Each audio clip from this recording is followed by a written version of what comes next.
Hi, how you doing, Tom, Congressman? I will take exception to when the Congressman responded to the last caller where they compared the Second Amendment in its original written by the framers, and that they had that people then had muskets, and that the Constitution needs to grow and breathe as times change. You're missing the point. The reason why the Second Amendment was there is to keep a tyrannical government from oppressing the people. And so the people then had weaponry that were similar to or equal to the potential tyrannical government or military force.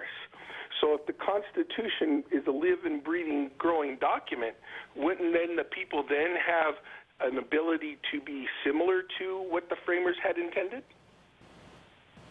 Yeah, Dan, I think what I was actually trying to get at, and I do think you're right, it's a better way of putting it is we've, as a society, have decided that there are reasonable restrictions on still having that right, Second Amendment right.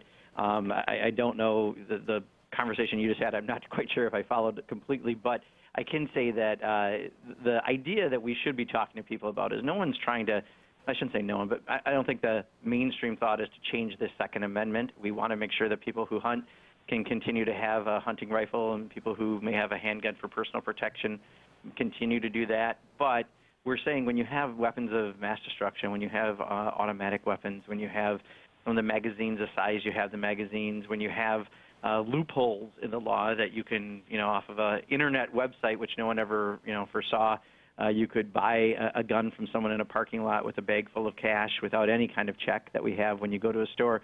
Those are the kind of things that we should really be looking at. And as, again, a society, figuring out how to still preserve that right that is provided by the Second Amendment. So perhaps I wasn't as clear, and it's probably a better way to say it, and hopefully I said it a little better now. What we're trying to get across is that there are reasonable restrictions that still fall within constitutional rights, although certainly the time period the Constitution was written is very, very different than it is today when it comes to weapons.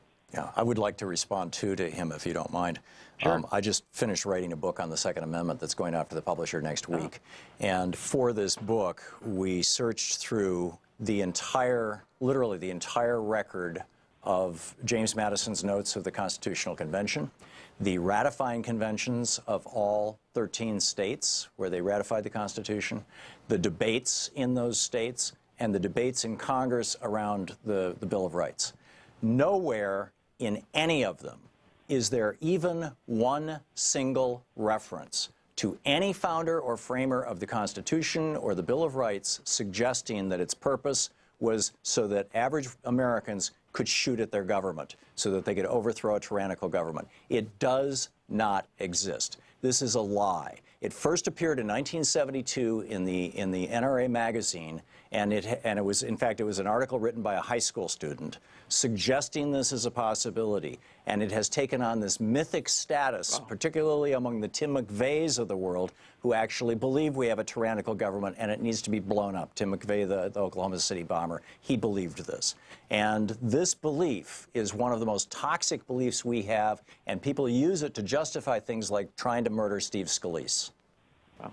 That's great, Tom. I'm looking forward to that book because, there hasn't been a lot like you're talking about right now written about this issue, and yet, again, here we are today. I didn't even know about it because it was on the floor voting while it happened, another school shooting. And, we need to get smarter on this issue. The good news is, I really do think this is great news, Tom, is that people are connecting the dots, that the NRA is not about protecting hunters or people who want a handgun for personal protection, that the NRA is about gun manufacturers trying to get rich.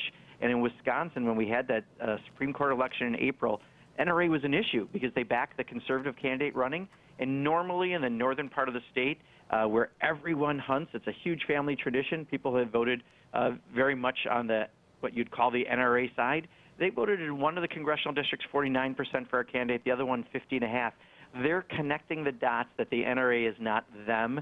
The NRA is actually just what we're saying about gun manufacturers trying to get rich. So there's tremendous progress in the last 6 months or so, and Parkland students and students across the country deserve tremendous credit for that. And I'm looking forward to your book. Yeah, the NRA is just another K Street lobbyist.